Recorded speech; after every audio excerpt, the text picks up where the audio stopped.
I spend 10 minutes every single Sunday morning planning my meals to reduce my decision fatigue for the remaining week ahead. I do this, saves hours and hours of mental energy, and it saves that dreaded dinner question, what's for dinner, that all across the world everybody asks that every single night. So this what we're going to go through. This is something I've got in beta version, but you can do this on a notepad, no problem, before I launch this fully. The step one of it that almost everybody forgets and nobody talks about is planning your actual week of events. What's going to get in the way of breakfast, lunch, or dinner? Now, I break this down in here by AM, PM slots because this is how you should really think about things.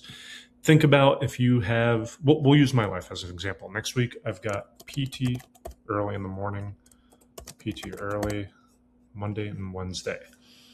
Wednesday night, we have family event coming over to watch Survivor. Don't spoil season 50 for me. I'm catching up still. Friday night, we're going to a friend. So going to friend's place. This may be any version for you. Maybe you got to take your kids to soccer practice one night, or you have a late night work call or a happy hour, whatever it may be. This is for your life. So think through it. Sit down with your partner, whoever you live with, your family. If you're by yourself, don't sit down with anybody. Don't talk to yourself. Don't be weird. So your go-to meals, that's the next thing to go through here now. Your no decision menu, this is what I call it. After, I spent years in the Coast Guard cooking for or meal planning for over 200 people often, 300,000 plus meals planned. So your no decision menu is very important, breaking down by breakfast, lunch, and dinner. Now, think through your no decision meals or your go to meal options as meals that you can cook while you're half asleep. You can think through the recipe without having to look at a cookbook. Those are the type of recipes. It could be Kraft mac and cheese. I don't care. Whatever is easy for you, that's all that it means. Hopefully, it's a little more nutritious than mac and cheese, but that's a fine example. One of my go to examples: overnight oatmeal, oats, milk, and berries. Three ingredients, super, super easy. Takes 5 minutes to make, 4 to 6 servings of it. Really easy. Now, your meal plan. This is the bread and butter we're really trying to figure out.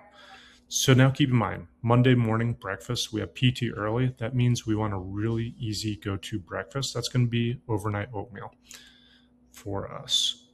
Actually, we're going to make it even easier. We're going to do a banana smoothie. Now I do 2 servings. I got 2 people in my household. The rest of the days, we're going to do overnight oatmeal. Keep it really, really simple.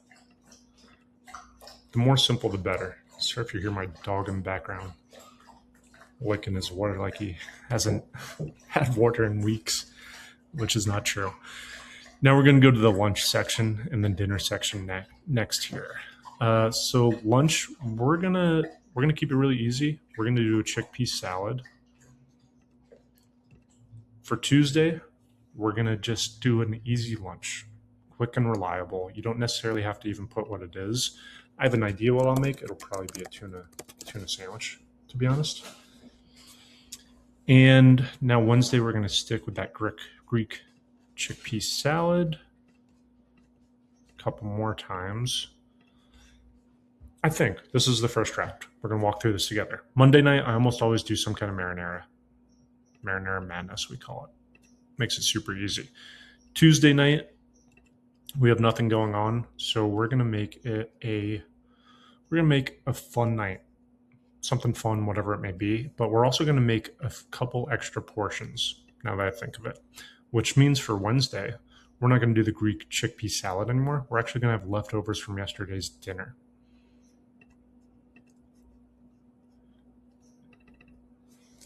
So that's going to be, what did I just say we're making again? So fun night. I had a brain spasm there. Wednesday night, we have, if you remember, our family event that night. That means we're going to do probably delivery, probably pizza, something like that. And that's going to be for 4 total people, maybe 5, we'll see.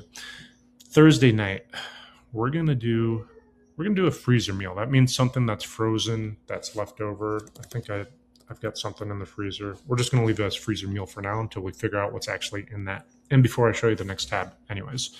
Friday night, we're going to friends. So that means we're not going to do anything. We're just going to do an NA. You can leave it blank, whatever works for you to figure this out. Now, We're at the 5-minute mark. It usually takes way quicker, but I'm teaching why I do this. Now we have our entire week next week planned out and no more decisions that are needed. Now, you're probably looking at this thinking, wow, that's pretty cool. It's in beta version right now. I'm working on the final product. But in the meantime, I've got a pretty solid 5-day meal planning launch program that I'll send via email. Sign up down below and you'll get notified as soon as this releases. Next, onto our grocery list. For now, use a notepad, use your notes app, use a reminder app, whatever kind of fits it. But the most important takeaway here is breaking it down into the categories. Now you've got produce, protein, grain and bread, dairy, pantry and seasonings. This is like the loudest my house has ever been. Now you hear my vacuum cleaning itself. We just got a new robo vacuum. So hopefully you can hear me okay. We've got pantry and seasonings. Now, weekly staples and the flex backup items, most important piece of the puzzle here. Your weekly staples, these are recurring items you have to replace each week. Think eggs, milk, bread, fruit, coffee, salt and pepper, whatever it may be. Salt and pepper you probably have to replace like once a month, but just using examples. We'll cross that one off. Flex backup meals. Now, I was talking to somebody recently on my list.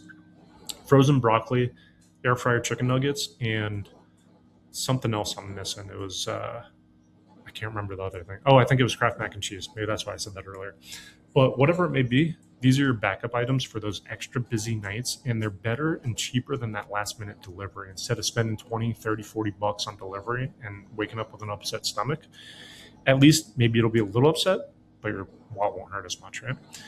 So this is your grocery list. Now, the freezer option on here, this is something I'm really excited about. It stores your actual freezer inventory. But the main takeaway from having backup freezer meal in place is using the FIFO rule. So first in, first out. That means if I made chili last month and I froze it, I'm going to eat that before the soup I made last week.